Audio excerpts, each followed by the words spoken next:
door, but our default state is एक दूसरे से लड़ाई करो. And so often our foreign invaders, our enemies, don't have to defeat us. We defeat ourselves. Right? And this, in that context, this is such an inspiring story. The story of King Suheldev, because it's actually based on true facts. On actual events. It's my fictional interpretation of those actual events. The way our history is taught to us is that Mahmud Ghazni came in the 1020s, attacked India some 17 times. And then almost seamlessly after that, we are told Muhammad Ghori came. And the so-called Islamic rule began. I'm putting it in inverted commas because it was not Islam. It's a wrong term. It was actually Turkic colonial rule. If we don't call the British colonial rule the Christian rule, why do we call the Turkic colonial rule the Islamic rule? Because that gives the impression that Indian Muslims were a part of it. Indian Muslims were not. They were as oppressed by the Turkic colonial rulers. I've always said this. Bollywood has made has added to this confusion by often showing British colonial rulers as Goras. They'll get some foreigners, but Turkic colonial rulers like Alauddin Khilji or Mahmud Ghazni or Akbar, even, because not all foreign invaders were bad. Some were relatively decent also, but they were foreign. We show them as, Alauddin Khilji in our mind, Ranveer Singh, Akbar, Prithviraj Kapoor or Hrithik Roshan. So back of the mind, ye bitha dete hain ki bhai, they were Indian Muslims. They were not. Okay. If we could actually travel back in time and see those actual people, then Alauddin Khilji, Mahmud Ghazni to us would have looked Chinese. Okay? So they are from Central Asia. Okay. The Chinese can tell the difference between them and between themselves and the Turkic Central Asians. But to us, they would have looked Chinese. So now, anyway, that sidetrack aside, coming back, Mahmud Ghazni came in the 1020s. Muhammad Ghori came in the 1190s. There's a 160-year time gap. That is a very long time. That is almost the amount of time that the British Raj ruled us. Okay. Or in fact, actually, because if you count from the Anglo-Maratha War, which is when the British Raj actually began, it is more than the time that the British Raj ruled us. That much was the time gap between Mahmud Ghazni and Muhammad Ghori. This was a time when the Turks, because they were brutal invaders, they were going around massacring much of the known world. How come they didn't come back to India for 160 years? They went to the Arab world, they went to Europe, they went to China, because they ran into this man, King Suheldev. And he defeated the Turkic army and killed them to the last man. Okay. Because his approach, is not fiction. He is battle of King Suheldev actually existed. Battle of Bahraich actually happened, where he killed them to the last man. Because his entire approach was Shate Shatyam Samacharet. दुष्ट के साथ दुष्टता ही करनी चाहिए. Okay. That when you're fighting an honorable enemy, then you'll follow the codes of dharma. When you're fighting a dishonorable enemy, you must ensure that the Chanakya approach, Lord Krishna, that you don't leave any trace behind. Kill them to the last man so that they can never come back. That's what King Suheldev did. They didn't return for 160 years. What a hero! And we haven't been taught anything about him in our history. Sanjeev Sanyal had said, which is true, that the history that is taught to us is the history of our invaders. It's not our history. It's not our history. Very good. We don't learn our own heroes who fought so that we could survive. We survived because we fought. Northeast India, we're not taught. There was, they're such ferocious warriors, and you're right. The Ahoms, for example. All the invaders, they always came from Northwest India. Very few came from Northeast India. Why? Because the Ahoms out there used to beat back every invader. What do we know about the Ahoms of someone like Lachit Borphukan? Nothing. So we need to learn these stories because I think they serve a purpose in today's day. That boss, we are not weaklings. We are tough buggers. We are the only ancient culture which is living till today. Every other ancient culture, every other pre-Bronze Age culture has been wiped out. The Roman culture, Greek culture, Egyptian culture, Pharaonic Egypt, Mesopotamia, they're all museum pieces. We are the only ones still standing. Why? Because our ancestors fought. Our resistance was fierce. So we weren't weaklings who lost every battle. We're the toughest buggers around because we're the only ones still alive, still standing. We need to learn this history. and we need to learn the message from King Suheldev that we used to win only when we were united. When we divided ourselves on religion, on caste, on language, we lost. We lost in those times. So that is the message of King Suheldev. Very important message of the time. In today's times, especially, I'm a diplomat, so I'll not take the name of the country, but we know exactly what a foreign country is trying to do to us. We Indians must be united. That is the message of King Suheldev. Very true. You know, listening to you, kitab to maine aapki padhi, but listening to you, I'm just thinking, I wish we were taught history like this in such an interesting fashion in school. You know, you make मैं history teacher नहीं बनने वाला हूँ. But yes, our history books need to be redone, man. I agree. So all those who have just joined our live stream, as you know, we're streaming live from the Crossword, Shoppers Talk, Westland, and Amish's page, and we are in conversation about this latest book. जो अच्छा कहाँ अभी क्योंकि a lot of lockdown है and people are moving out limited, so how can they get their hands on a copy of this? We are doing this with Crossword, so I will not mention anyone else. Okay. So you go to the Crossword stores, whichever ones are open in your cities, or you can go to the Crossword website and they'll deliver to you as well. Crossword has been a wonderful partner right from the very beginning. You know, my first book, the first launch was actually done at Crossword ChemsCon. Hey, that's brilliant. And was that like they have done the first launch of every book of mine, so I'm like emotional about them. As a best-selling author, it's been 10 years, Amish. I think February 2010. Thank you for rubbing in how old I am and my age. Thank you so much. No, you're a veteran in the writing industry. My God, you're like this. Abhi mara nahi, pura mara nahi hai. Chalo thoda aur maar de. No, cool. I am 45. I am old. But this is brilliant. So, you're writing as usual, as visual, with these, these battle scenes. And this is a book, like any other Amish book that you have to finish reading in one sitting, and, you can't let it, let yourself stop and waver and get distracted by anything else. But Amish, I want you to talk about there's something special about this, because there's also your Immortal Writers Center. With their help, you have this book out. So talk us through that. So see, I'll tell you what that idea is.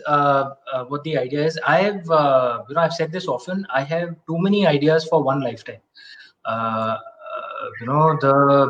All my stories, I genuinely believe it, are the blessings of Lord Shiva, and He has sent too many blessings my way. So वो beer है कि चाय है? हल्दी वाला आपके साथ हल्दी वाला कहानी है ये, मतलब कि कोरोना को तो हमने पास ही नहीं भड़कने देना. संस्कारी स्तुति. Okay, so coming back, I've got too many story ideas for one lifetime, and my books, they tend to be relatively long. I mean, you can read through this in just a day, but my books tend to be relatively long, so it takes time to write because there's a lot of research. It's historical fiction, so it takes me a year and a half to 2 years on average between books. And if I continue to write at that pace, I will die before I finish the story ideas that I already have. And I keep getting new ideas. Like in London, I've got a new story idea set here actually. Okay, and I have to write that too now. So I cannot die before I finish all my story ideas. मेरी आत्मा भटकती रहेगी. So you have a healthy life, and there will be lots of books that you write for us. But boss, a book every 2 years, matlab by the time I'm 80, I can write, just another. I can write only 15 books. My God, that's very few. Okay. I need to write. Amish saying I can write only 15. Only 15 bola. Yeah, no. That is if I write only myself. So the idea of the writer center is this. That I hire, it was an idea from my team. So we hire writers into the writer center. This has been done abroad often. It hasn't never been tried in India, at least from what I know. So what we do is I write the, I make the story summary because I have the entire story idea in my mind. I'm a bit of a control freak, so I write maybe like a 5,000 word or 10,000 word kind of story summary, which is the flow of the entire story, key characters, etc. And then I share that with the writer center and whatever research that they need to read up, right? And then they write, the writer center, could be a group, could be just one person writes the first draft. Okay, and then I work on it. I make the second draft and finalize the manuscript. This is how the process works. What it does, it expands my capacity. I can come out with books, a lot quicker. So it's still, each book will take a year and a half to 2 years, but then I have 4 projects running simultaneously. So then I can come out with more books, and hopefully I'll finish all my book ideas before I die. In this space. So that was the idea of the Writer Center. We don't want to mislead our readers, my readers, that this is similar to the books that only I write, which is like the Shiva trilogy, Ramchandra series. So we make very clear that this is an Immortal Writer Center book. If there's only one writer, then that writer's name will be here. And I explain that in my foreword as well. So it's very clear that this is a team effort. But the aim, I don't know if you've read it. It'll read like my book only. No, absolutely, it does. But with your book, especially, there's so much of research, in-depth research that happens, and then you start the process of writing it. So how did you kind of figure that out? So you did the research. You told them what exactly they had to figure out. मैं अपने team को बहुत पका देता हूँ. My publisher, my writer center, because like even someone who designs my cover, I insist that they read the manuscript first. It doesn't often happen in publishing, which is why you'll find covers are not thought through at all. कुछ भी random, कुछ भी लग रहा है. Often doesn't have anything to do with the manuscript, because outside of the editor, no one reads the manuscript. I insist that actually they have to read the manuscript. So that everyone into a reader.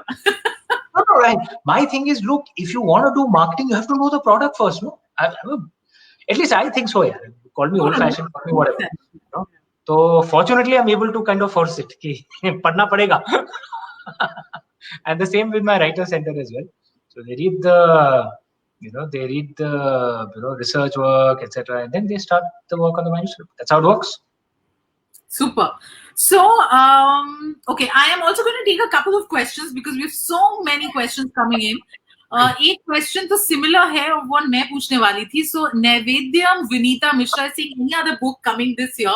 Actually, Ramchandra series की 4th book मैंने सोचा था आएगी. वो लिख रहा हूँ मैं. And that, like I'm saying, a year and a half to 2 years. No, so I still have a year left. And I'm kind of a fifth of the way through. I am writing that. See, that's a benefit of the Writer Center. It doesn't delay my other books. It's just that I can get more books out. So just be a little patient. I mean, 2 years. I have a year left. I will bring it out. Okay. Some of my readers, अगर मैं कुछ Instagram post डालता हूँ या tweet डालता हूँ, like I'm in Mayfair, right? So Hyde Park is right next door. So I go for a jog often in the evening. Kabhi-kabhar I just post a picture from there. Like there was a lovely rainbow that I seen, which was actually emerging from the Serpentine, from the lake, from the pond. Whenever I post any pictures like this, usually I'll always have some of the other readers saying, "Why are you wasting your time doing all this? Go back home and write." Don't to do, yaar. And you're anyway a workaholic. Like Amish is always writing. I'm always working. Yeah. But I always say it's better to have readers who will say, "Why aren't you writing? Go back and write," rather than readers saying, "Arey, why did you write? I don't want to read this crap." Very true, but I don't think you ever will have to hear that. Now, coming back to this book and the story, Neeta Deshmukh has a question. How did Sohaildev get lost in history? How do we not know of him for so long? And I want to add my question to this. How did you chance upon it? Like, how did this idea come to you? There's a very simple reason for it. Our history has been written by the British Raj. And unfortunately, the historians that emerged after that did not take a fresh look, and the British Raj obviously wrote it with biased eyes. Understandable. I mean, they were colonial rulers who had to control control us, control the land. And this was a very, very ancient land with far greater achievements than what the British had before. So they had to write our history in a way to convince us that we were a bunch of idiots who kept losing to every invader, that there was no concept of India only. The British created India for us, that our ancestors were all oral, it was an oral culture, kuch likhte nahi the, which is all a load of bullshit. Okay. And I've mentioned already that if we have survived till now, it's because our resistance was fierce. Our ancestors never gave up. Whereas many other cultures, they gave up. That's why they died out. For example, Zoroastrian Persia, one of the greatest cultures of the ancient world, survived just between 30 to 50 years when the Arabs attacked. That's it. That's it. All the universities were burned. The temples were destroyed. The only survivors of Zoroastrian Persia are in India, the Parsis. There are very, very few left in Iran. Whereas we are still standing because our ancestors kept fighting. So what they told us is wrong. Then they tell us that, India was never a country. The British created it for us, which is a load of bullshit. Because there was no concept of a political nation state before the treaties of Westphalia, which was in the 17th century, if I'm not mistaken. Before that, nations did not exist as political concepts; they existed as cultural concepts. Right. Like, for example, if in 15th century England, if you said you were loyal to if you were loyal to England and not to King Henry, you'd be beheaded as a traitor, right? Because the nation, the sovereign of the nation was the king, not the people, right? Nations were cultural concepts. Just because England as a political concept was subservient to King Henry doesn't mean England as a cultural concept didn't exist. So the question is, did India as a cultural concept exist before the British came? Hell yes. Read the Vishnu Puran, which is at least 2000 years old. It says, Uttaram yat samudrasya himadrashchaiva dakshinam varsham tad bharatam nama bharti yatra santatihi. That north of the ocean and south of the Himalaya lies the noble nation. Varsham is nation. Lies the noble nation of Bharat. And there live the descendants of Bharat. It is there in our texts. Of course we were a nation. But we aren't taught this, so we believe, British must have created us. We were with no concept. Our ancestors were doing nothing. They tell us our ancestors didn't write anything. Again, load of bullshit. Okay, the National Mission of Manuscript has tabulated there are close to 3 to 3.5 million handwritten Sanskrit manuscripts. Okay, these two write. Our ancestors wrote that much. That is more than the rest of the ancient world combined. जितनी पूरी प्राचीन दुनिया ने नहीं लिखा था, उससे ज्यादा हमारे पूर्वजों ने लिखा, पूरा मिला के. And they tell us, we were an oral culture, and we believe it also. So our education system, our history texts need to be relooked at. Most of the historians we've had, who've written our books, are full. Boss, many of them will be shocked to know they don't even know Sanskrit. People who've written textbooks that you study in school. It's as ridiculous as someone writing the basic French history book without knowing a word of French. Yeah. How ridiculous is that? And historians who've written our history books, साला उनको संस्कृत नहीं मालूम है. They can't even read the original text. They are dependent on what the British translated because they know only English. And they are Indians, but we know who they are. They'll speak English with a British accent, with a more British accent than what the British also speak. Yeah. I have come to realize, I'm living in London now. There's a certain class in India which is even more attached to the British Raj than the British themselves are. I'm telling you, modern British aren't as attached to the British Raj as this class in India. Okay. And they have written our history books. They don't even know Sanskrit. What nonsense. Yeah. Which is why so much of our understanding is so weak. Which is why we don't know our own heroes. Yeah. Sorry, I'm really passionate about this. So No. It's always such a pleasure listening to you, which is why I'm going to take this next question, which is by Monica Sudhir Gupta. And she says, the difference between mythology and history fiction. I know you've answered this many times. You've been asked this, but once more here. Okay. Look, the root of the word mythology is a Greek word called mythos. Okay? An ancient Greek word. And according to the Greeks, that word means a story which hides the philosophical truth. So that's the purpose of mythology, a story which hides the philosophical truth. Then that comes to the question of history, that there are those who will say history is the truth, and mythology is untruth, which is again nonsense, because again, our own establishment historians tell us, because the British Raj told them, that the father of history is Herodotus, who's a Greek guy. And you should read the works of Herodotus, because he was the father of history. So you would assume he would have written all facts in his book. And he's okay. And Herodotus speaks of elephants and their ears being wings. Okay. This is the father of history. Okay. The thing to understand is, what is history? It is a story which stitches together the facts as you know it. That is all. It cannot claim to be the truth. It is a story which stitches together facts. Okay. The only truth are facts. Let me give you an example. On the same facts, you can have two completely different stories. I'm in the UK. Let me speak of Winston Churchill. Right? Same person, same facts. For Indians, Winston Churchill was a mass murderer. Yeah. Someone worse than Hitler. Why? Because he ordered a man-made famine. He ordered it. Okay, which led to the deaths of over 3 million of our fellow Indians. Most Indians don't even know this, because it has been airbrushed out of our history. Because obviously the British wrote that history, and those who followed, our own Indians, were also, like I said, more attached to the British Raj than the British themselves. So, but for many of us real Indians, Winston Churchill would be worse. In a way, he was worse than Hitler. How many Indians did Hitler kill? Right? Not to belittle Hitler's monstrosity, but for us, Winston Churchill was a mass murderer.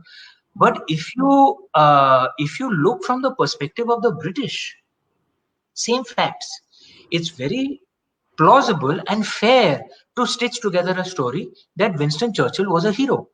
Because if Winston Churchill hadn't been there, UK would perhaps, would have been conquered by Nazi Germany. Yeah. And what would have happened to UK, God alone knows. There would have been massive suffering out here. So it is fair for the British to say that Winston Churchill was a hero. And I, as an Indian, and Indians, we have the heritage and the wisdom to respect two different truths at the same time. Right? Because our ancestors taught us that. So I, as an Indian, can respect the right of a British person to see Winston Churchill as a hero, because for them, he is a hero. But at the same time, for me as an Indian, Winston Churchill is not a hero. He's a villain. So now, which is the truth in this? Is Winston Churchill a hero or a villain? Depends on your perspective. Correct. That is the way to see history as well. And if you see it from this perspective, then how is history different from mythology? Because mythology doesn't claim to be the truth. It accepts, it's like a wise adult which says, this is my truth. History is like a childish, this is my truth. You better agree with me or you'll go to hell. That's the only difference. Otherwise, if you look at it deeply enough, both mythology and history is just a version of a truth. It is not the truth. That's beautifully explained. Okay, Vishal has a question, probably because you made a reference to Chanakya. He's saying, is there a chance you're going to write something on Chanakya? No. I would so love to do that, but I don't think I will, because a dear friend and an author I absolutely love, both as a writer and as a human being. My friend Ashwin Sanghi has already written a wonderful book on Chanakya. So no, I'm not going to attempt it. So one of the things I believe, and even Radhakrishnan Pillai, another friend of mine, has done a wonderful series of books on Chanakya. One of the things that I believe is that if an author I respect has already done something, then I must respect it, and which I already think is fantastic, then I must respect it, and I shouldn't stray into that territory.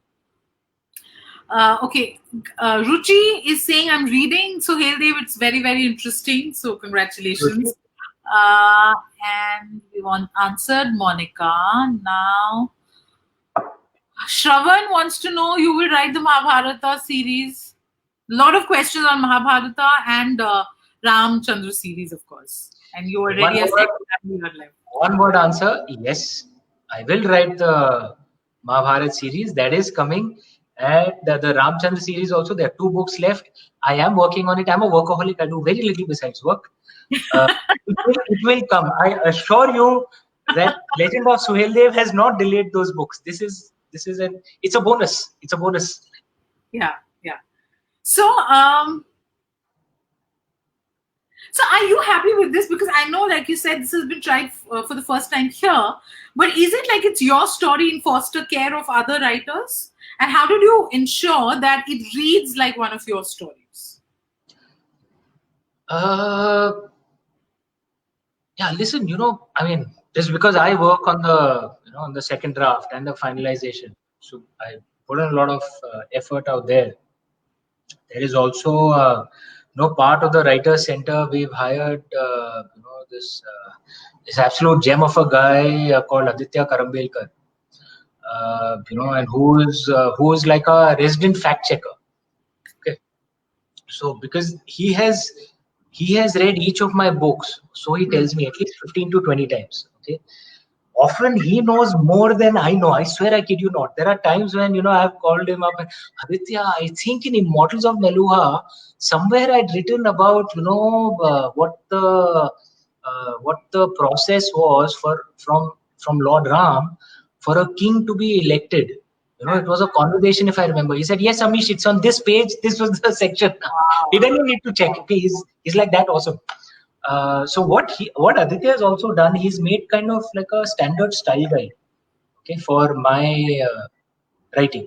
That how does it, that what is my writing style like, language, the research, the subjects, blah blah blah. And this note is shared with people in the Writers Center, so they kind of get into that style guide. I work on I have the story summary and work on the second draft, and we have very high quality, good writers. But one of the things one has to accept is that this cannot be only my book. I have to respect the opinion of others. The team which is working on this, my creative colleagues, Aditya, so that for me was like, I guess, the most difficult step, because I'm a control freak, so but like it's a damn good team, so it's easy to respect their views. Okay. Will you start a Netflix series on Shiva trilogy? One hopes so. Let's see, Netflix, or there are some other OTT platforms as well. Yeah, because I also saw a question about will there be a film? Yes, listen. There's a company that has been set up. Where I have a team. My elder brother Anish Dada has joined. He's running the outfit. There's a brilliant guy with some 14-15 years of experience called Aman Gorwada who's joined the team, and there is a good team with them. We've got partners as well. It's called Immortal Studios. So we are hoping to get our stories out, produce it ourselves. So that is a project that started. Let's see how it works. Have your hands full. Wow.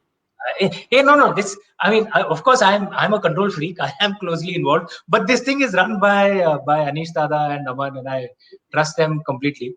So, yeah, we're ultimately, look, if you beyond a certain scale, then you need a team, right? You can't do everything yourself. Okay, Naman Goyal is asking, what's your take on the historical significance of Ramayana, Mahabharata, as some mythologists claim it as stories? I'm not a scholar on the subject, so it'll be difficult for me to to give you a definitive view. Having said that, I believe that these events did actually happen. Maybe not exactly like how they are in our text, but I believe that they did happen. Both the war of the Mahabharata, which in its original text was called Jaya, and the Ramayana, the events of Ramayana and Ramraja as well. We need more scholarly analysis into this. One of the things I was saying earlier is that we don't know enough of our history because we haven't had enough scholarly analysis, because many of our scholars have been too westernized and just take whatever the British Raj told them as the gospel truth, right? They haven't done any fresh primary research. Like I said, many of them don't even know Sanskrit, so it's difficult for them to do primary research. Sanskrit, Pali, any of our ancient languages, they know English very well. They speak English, like I said, with a British accent that's even better than what the British themselves have. So they haven't done as much primary research, not as much as should have been done, and which hasn't reflected in our history books.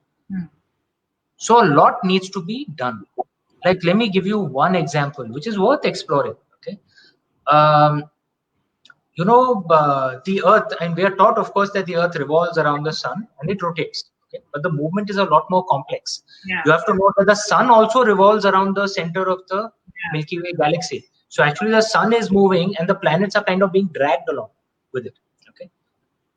The result of this complexity of movement also means that the Earth is not just rotating like this; it's also wobbling a bit. Have you seen a top? Yeah. Top जो लगाते हैं, so it doesn't just spin like that; it wobbles a bit also, right? On its axis. The Earth also wobbles like that on its axis. Okay, besides rotating. Okay, the movement is extremely complex in the universe, because remember, it's believed that the Milky Way is also moving. Yeah. Okay? Imagine how complex the movement is. Now, the Earth is also wobbling while rotating, right? And it comes back to off a wobble. It comes back to its original position once every 26,000 years. Okay, it wobbles and comes back to its original position while rotating and revolving once every 26,000 years. This phenomenon of the Earth wobbling like this is called precession. Okay. One of the things that modern scientists have, and we've discovered it relatively recently, the concept of precession. There are enough texts to show that perhaps our ancient Indian ancestors actually knew of precession. Yeah. Okay? That they knew that the Earth actually wobbles like this. Okay. Now, if you know this, then you know that the sky. Sorry if it's a little complex. If there's something you don't know, it's always very fascinating when you're explaining. You ask a question. But since the Earth actually wobbles like this, the sky actually changes. The sky is how it is, but the Earth is wobbling. So we are seeing the sky differently, and comes back to its original position every 26,000 years, which means the constellations, actually the positions change. Okay. There is a software in which you can enter the way the sky has been described, and therefore go back to what would the age have been for the sky to have been this way because of precession. Because that sky can be so once every 26,000 years. You get it, right? So now the sky has been described in the Ramayana. The sky has been described in the Mahabharata. This has been entered into the software, okay, into this precession software, and a date has been fixed on when the sky could have been that way. Okay. So it says two things. Either the events actually happened and someone actually saw the sky and recorded it, or our ancestors were so humongously smart that they could do what even supercomputers couldn't do, and wrote something 1,000 years ago or 2,000 years ago to describe how the sky would have been 6,000 years ago. What is more likely? What is more likely? Because it needs a supercomputer, it needs a software to figure out what the sky would have been a few thousand years ago. Wow. Now, this is something that needs high quality research. Some of it has been done. There are papers, but we need more scholars studying this. This is needed, and this is why our education system needs to be refashioned, and more people in touch with our roots need to go out there. More people who actually know Pali, who know Sanskrit, who know our ancient scripts, need to, and we need to encourage scholarship, because remember, scholarship usually doesn't pay, right? So the government needs to subsidize it. I can make money off the books, but a scholar, paisa bechara kahan se banayega? The government has to subsidize. Like, for example, if we knew our ancient scripts, we would know. You read the book, you know that there are these section breaks, right? This is Jai Suhel Dev, written in the Gupta Brahmi script. Okay, this was in the age of the Guptas. We should have been taught these things. We are not taught, and I just like to put stuff like this in my books. Okay, so now coming back to this, नहीं, but बहुत fascinating था. But coming back to this book, Devruk was saying I'm halfway through it, and his personality, Suheldev's personality, has been depicted as emulating Lord Shiva. What are your views on it? He was a Shiv Bhakt, yeah. But I think I don't think he's exactly like him. He's a different character who inspires me. But yes, he was a Shiv Bhakt too. The common factor between King Suheldev, Lord Ram, Goddess Sita, Ravan, me, everyone, we're all Shiv Bhakts. Super. Ritesh is saying Amish is awesome. He's a scientist as well as an author. Thank you. I mean, I love science. I graduated in mathematics, and I love reading scientific papers. That an Indian parent would be very happy with. Na IIM, 14 saal banking mein. Not everything about me is perfect, but fortunately, my parents are still happy with me. Wow. Okay. So, Sasmita is saying, I'm amazed with the depth of your knowledge and a fantastic convincer. Bahut badhiya. Okay. A lot of questions on when the next book is coming out. So everyone's really waiting. Likh raha hu. I'm repeating again. I'm a workaholic. I do very little besides work. There was one question. I don't know, it went away. Something on ancient weapons. Yeah, can we have a book over the weapons in ancient times? But I describe that in my fiction things. If I write a non-fiction book on weapons, I mean, like I said, I have so many story ideas. I have to pick what I can do, what I can't do. So I'd love to write that, but no one will read it. So I kind of weave it into my fiction stories. Tanmay says, sir, I'm confused. As the genre says, the book is historical fiction. So the book, historical fiction or history book? Which I think Amish has explained. That's one thing he's because देखिए ये ऐसा है कि for example the movie Braveheart, okay, is in a way historical fiction because William Wallace did exist. He did lead a rebellion against the English army. There was an English king called Edward Longshanks, and the Scots did after William Wallace's death, fight a great battle under Robert the Bruce and won independence. So those historical facts are clear. But the story itself of Braveheart is historical fiction. Yeah. Okay? And perhaps, Mel Gibson took many more liberties than I have done with King Suheldev because there's almost no way William Wallace had an affair with the English queen who was a French princess, and that the line of kings afterwards, William Wallace, no boss, that is extremely unlikely. Okay, but look, that's what historical fiction is. What they did was, they just made a good story, right? Because they put in a love angle, it made it interesting.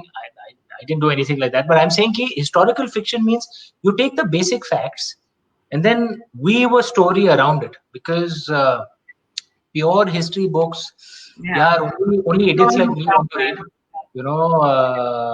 Historical fiction makes it much more. Everyone loves stories, right? Yeah, absolutely. Okay, Ashish Chaudhary is asking, you mentioned cultural impact in the country till the 17th century. Then how does in ancient India, the north of India and south of India are culturally so different in the same country before the British came in? Are they? Contradictory? Are they? Go back 1,000 years, no, they weren't. What you see today is an impact of some of the invasions. So, for example, Rajendra Chola, the most powerful man of his era, and again, our history books have ignored him completely. He had conquered, he ruled most of South India, most of East India, most of Southeast Asia. Bay of Bengal was Sri Lanka, all of Sri Lanka. Bay of Bengal was Rajendra Chola's pond, right? He was the most powerful man of the 11th century of his era. His empire was bigger than Akbar's, okay? But we are not taught anything about him. Yeah. But think of the title that meant most to Rajendra Chola, right? He was of course a devout Shiv Bhakt. Everyone knows that. When he conquered the Pala territory, Bengal and East India, and brought it under his rule, he took on the title Gangai Konda, that the one who brought the holy Gangaji waters back to Tamil Nadu. He built a new capital. He called it Gangai Konda Cholapuram because it was a very emotional moment for him. Okay, so no, we want that different. We want the now, but is it an exact copy? No. The way it is with India is there are multiple flowers, and not everyone has to convert into the sunflower, right? To be one country, like everyone has a right to their own flower, but there is a string which links it all around. That garland is India, right? Yeah. So there is a commonality in the Pashupati Nath ji in Nepal. To this day, priests come from Kerala. To this day, right? And you find this in, Diana Eck had said wonderfully that India's culture is essentially about the sacred geography. Yeah. That those who find the soil of north of the ocean, south of the Himalaya, the Indian subcontinent essentially, as our land, as holy, as sacred, they are Indians, regardless of the faith you follow. And this has, what I've used, the description in my book, this description has been used in multiple texts. Yeah. Right? This description of our culture being a string which holds the entire garland together, but each flower has the right to its own beauty is not my description. It's been used in many of our texts. So no, we weren't different. No. I was just wondering why this question hasn't been asked. So Nisha Mohanto Bordoloy wants to know, how can I join your Immortal Writers team? So, my team is considering that we should run a contest. Okay. Because we'd love to get in more writers, and a short story contest, where we'll select some writers and then they could join the team. So, and that's going to be announced soon, hopefully. So that'll be a way, and it'll all get announced on my social media pages. So, Facebook, Twitter, Instagram. I'm @author Ramesh in all these social media pages. I am not on TikTok. I have drawn the line. I'm not a very social media friendly person. My agency has kind of forced me to get on Facebook, Twitter, Instagram. I actually get training videos, on how to post, how to make a story. I'm not joking. I'm 45, man. Okay. And I drew the line. I am not doing TikTok. I'm nothing more. This is it. This is the line. These three. Glad to hear that. Okay, guys, we are running out of time. So if you have some questions, you must quickly type those in. And until then, I'll be asking Amish a question of my own. So you, of course, have spoken, and we know you're prolific. You spend most of your time writing. Do you still get time to read? And what are you reading right now? Yeah, I read a lot. So I read at least 5-6 books a month. But my job and writing has slowed it down a bit in the recent past. But I've enjoyed. Recently, I read Pavan Verma's The Greatest Ode to Lord Ram, which is he's drawn many of the couplets from Ramcharitmanas, translated it and put a commentary in the background, so that it's like a wonderful introduction into the Ramcharitmanas. He's a brilliant diplomat and scholar. Strongly recommended. I've just started reading a book by Meena Kandasamy. Just started, and it's deeply interesting. She writes very well. Super. Okay, there's one question, and this is by Rageshwari, who is. Hi, Rageshwari. How are you? Yes. I was in conversation with her for her book, Building a Happy Family, and absolutely fabulous person. You know the question she wants me to ask you: why you aren't going on dates with the British girls then?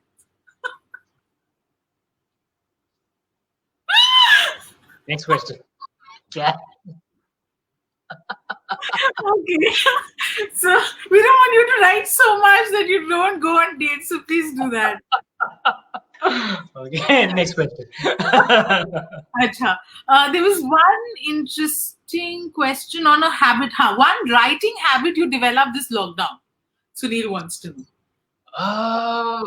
No, yeah, I pretty much write the same way, man. I normally listen to music and eat cream biscuits while writing, which is why I tend to put on weight when I'm writing and tend to lose weight, when I'm promoting.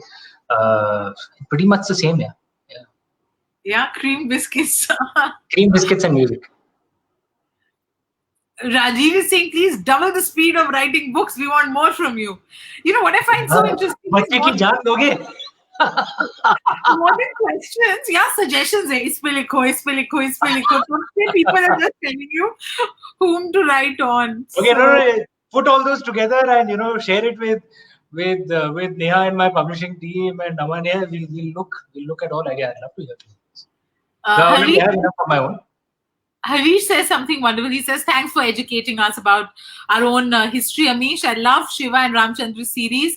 Please do a web series on Shiva. It would be great. Thank you. I'll certainly try. Thank you. Thanks, buddy. Okay. So before I wrap up, I want you to tell us one final time about this book. And since this is the first where you're collaborating with the Writers Collective, what can your audience expect?